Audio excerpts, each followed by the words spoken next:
let's talk about business model innovation. Um, People often think about how do I change my business model? And in fact, that's exactly what business model innovation is all about. It's about taking your current business model and changing it. And people disagree a little bit about how much change is necessary before you can call something an innovation in your business model. For example, some people who study this think that if you imagine your business model as a bunch of components, that if you change even one component of your business model, that might be considered a business model innovation. Um, Now, the question is, what if I just change my, distribution channel or something like that? Is that really an entirely new business model?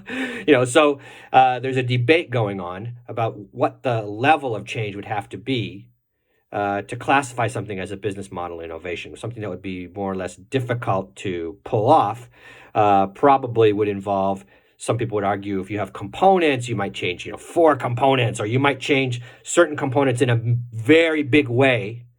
And that would lead you to something that was a relatively big change that could be called a business model innovation. And finally, there's also another school of thought, which is it depends on what you're changing your business model to. If you're changing it to something that's very different, for example, are you the very first company to adopt such a business model in your whole industry? Are you adding a new business model or changing to a very new business model that's never been done before in the whole world?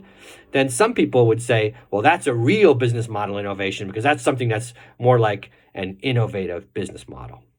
And as we will see, in the near future here, these different approaches might lead to, or these different definitions might lead to different approaches that you should take to changing your business model and making sure that it sticks.